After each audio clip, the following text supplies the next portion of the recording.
સપ્તર્ષિ સંકુલમાં આપ સૌ વિદ્યાર્થી મિત્રોનું હાર્દિક સ્વાગત છે।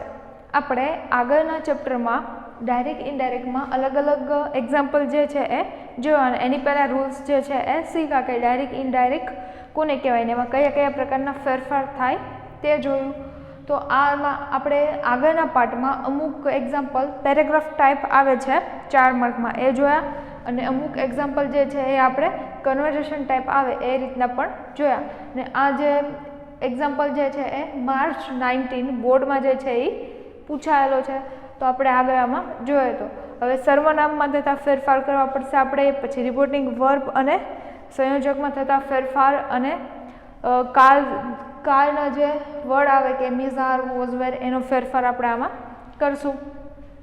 તો પહેલું એક્ઝામ્પલ જોઈએ તો વોટ કાઇન્ડ ઓફ, હવે જો ઇન્વર્ટેડ કોમા એટલે કે અલ્પવિરામ ડબલ અવતરણ ચિહ્ન આપેલા છે। What kind of deal did you make? Ask Kavita. હવે કવિતા કઈ છે? આ પહેલું નામ જે છે એ આપેલું બોલનારનું, એટલે કે કવિતા બોલનાર છે। સાંભળે જવાબ કોણ આપે છે? બીજી વાર કેયુર। તો કેયુર જે છે એ પહેલા વાક્યમાં સાંભળનાર છે, બીજા વાક્યમાં કેયુર બોલનાર થઈ જશે અને કવિતા જે છે એ સાંભળનાર થઈ જશે। તો પહેલું છે what kind of deal did you make? Ask Kavita. હવે ક્વેશ્ચન માર્ક છે, બોલે છે કવિતા, તો કવિતા આસ્ક્ડ કેયુર। હવે આસ્ક જે છે એમાં બે પ્રકારનું હોય, વિથ WH અને વિધાઉટ WH। તો વિથ છે કે વિધાઉટ એ આપણે જોવાનું, તો WH છે એટલે કે with WH। Vote kind of deal, આખું જે વોટ વાવ જે છે એ આપણે હારવાર સાથે જ લેવું પડશે, એટલે વોટ કાઇન્ડ ઓફ ડીલ એ આપણે સંયોજક મૂક્યું। હવે ડીડ યુ મેક, તો ડીડ યુ છે એનું આપણે શું વિચારી લેશું? યુ યોર કોને લાગે? સાંભળનારને। સાંભળનાર કોણ? કેયુર, એટલે કે હી। હવે ડીડ જે છે એનું હેડ પ્લસ V3 થાય, આપણે કાળદર્શક ફેરફારમાં જોયું હતું। તો હી હેડ, મેક છે એ V1 છે એનું આપણે V3 કરશું એટલે મેડ। પહેલું વાક્ય પૂરું। બીજું, we haven't got a deal. We haven't આ જો શોર્ટ ફોર્મમાં છે એટલે કે વી હેવ નોટ। કેયુર કઈ છે અને સાંભળે છે કોણ? કવિતા। તો કેયુર કઈ છે એટલે કે કહેશું આપણે told Kavita that. We have not, we જે છે એ કોને લાગે? સાંભળનારને। વી અસ અવર જે છે એ આપણે જોઈએ તો કોણ? વી એટલે કે બંનેને લાગશે, આપણે કેયુર અને કવિતા બંને હોય એટલે આપણે એને કેવું પડશે? દે। હેવ અને હેઝનું થશે had. Not got a deal. ત્યાર પછી છે the distributor copyrighted our serial. કોણ કહેતું હશે આ? કવિતા। તો કવિતા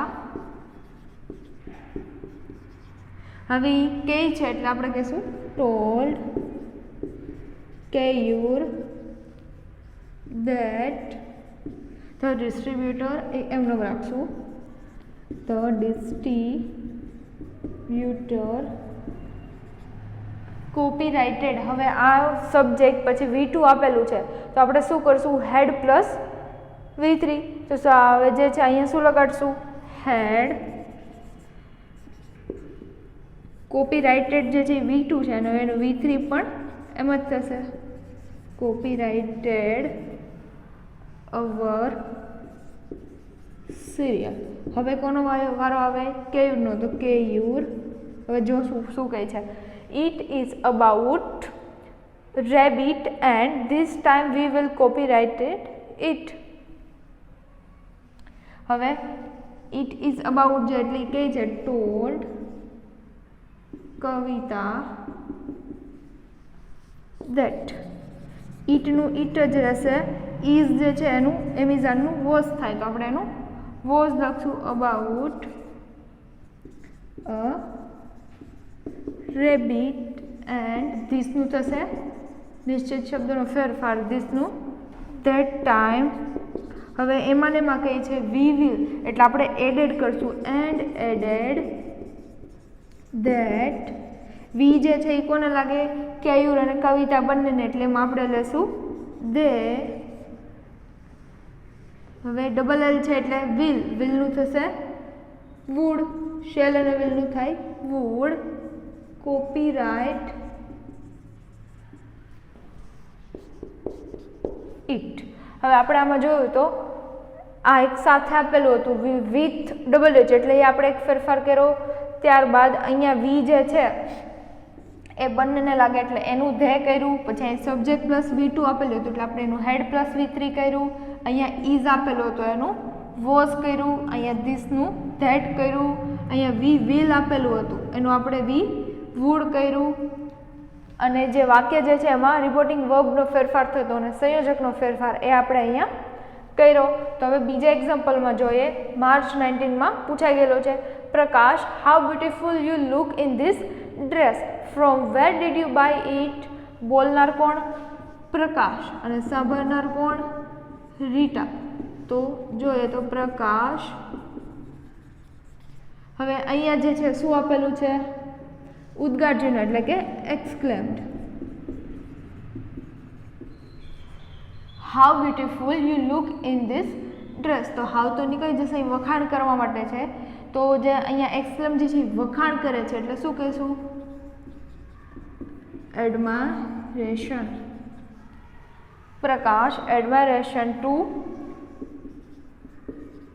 રીટા ધેટ. આપણે સંયોજક તરીકે ધેટ જે છે એ લગાડ્યું. તો હાઉ નીકળી ગયું beautiful you look in this dress. તો યુ જે છે એ કોને લાગશે? સાંભળનારને. સાંભળનાર કોણ? રીટા. રીટા એટલે કે થશે છોકરી, શી.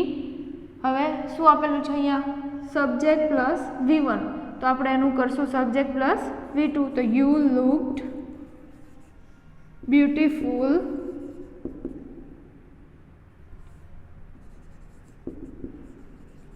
ઇન ધીસનું થશે ધેટ ડ્રેસ. અને એમાં બીજું છે એટલે એન્ડ. હવે અહીંયા એડેડ ધેટ લખવું હોય તો બીજું વાક્ય જે છે એ પોઝિટિવનું આવે. અહીંયા પ્રશ્નાર્થ આપેલું છે એટલે આપણે એડેડ ધેટ તો નહીં લખીએ, એન્ડ લખશું.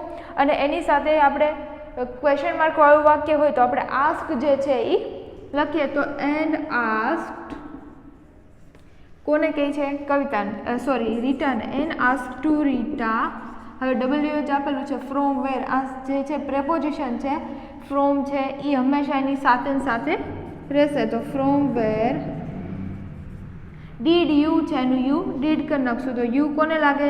બંનેને. બંને એટલે કે દે. ડીડ જે છે એનું હેડ પ્લસ V3. તો હેડ બાયનું થશે બોટ ઇટ. પહેલું વાક્ય પૂરું. હવે બીજું વાક્ય જે છે એ રીટા બોલે છે અને સાંભળે છે કોણ? પ્રકાશ. તો અહીંયા વાક્ય જોવાનું પહેલાં કયું છે? પોઝિટિવ વાળું છે. તો આપણે ટોલ્ડ લખશું. એમાં રીટા ટોલ્ડ પ્રકાશ ધેટ. આઈ જે છે એ કોને લાગે? બોલનાર. ને આમાં બોલનાર કોણ? રીટા. રીટા એટલે કે શી. હવે આઈ પ્લસ V2 આપેલું છે એટલે આપણે આનું શું કરશું? Had plus V3. તો શી હેડ બોટ ઇટ ઓનલાઈન. હવે કોણ બોલે છે? પ્રકાશ. સાંભળે છે કોણ? રીટા. તો પ્રકાશ બોલે છે. હવે પાછળ આપેલું છે ક્વેશ્ચન માર્ક અને અહીંયા હાઉ પણ આપેલું છે એટલે પ્રકાશ ક્વેશ્ચન માર્ક છે એટલે લખશું આસ્ક્ડ ટુ રીટા. હવે અહીંયા આપેલું છે સંયોજક હાઉ મચ એટલે હાઉ મચ એમને રાખશું. પછી ડીડ યુ છે એનું આપણે યુ ડીડ કરશું. તો યુ કોને લાગે? આ બંનેને એટલે યુનું કરશું આપણે દે.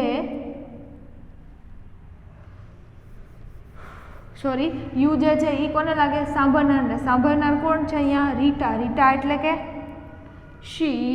શરૂઆતમાં છે એટલે કર્તા તરીકે આપણે લેશું. અને જો વચ્ચે આવ્યું હોય આ વર્બ પછી આવે તો એને ઓબ્જેક્ટ કહેવાય એટલે કે કર્મ કહેવાય. તો આપણે જે છે એ કર્મ તરીકેનું લેશું. યુ આપેલું છે અને એ સબ્જેક્ટ તરીકે કર્તા તરીકે છે એટલે આપણે એનું શી લેશું. હવે ડીડ છે એનું હેડ અને પેનું V3 પેડ ફોર ઇટ. હવે રીટા જવાબ આપે છે એટલે કે રીટા રિપ્લાઇડ, જવાબ બીજી વાર જવાબ આપે એટલે કે રિપ્લાઇડ પ્રકાશ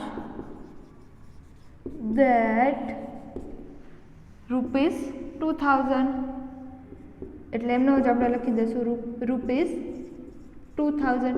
જો બીજી એક પણ રીત જે છે એમાં આપીએ કે હવે આને શું પૂછ્યું છે પ્રકાશે, how much did you pay for it, તો હવે એને ખાલી સીધો આન્સર આપેલું છે ₹2000. આપણે એવું પણ લખી શકીએ કે રીટા રિપ્લાઇડ પ્રકાશ ધેટ, હવે રીટા એટલે કે છોકરી છે, શી પેડ ₹2000, એવી રીતના પણ લખી શકીએ. અને આ જે છેલ્લું લખેલું છે ખાલી ₹2000 એ પણ આપણે લખી શકીએ. તો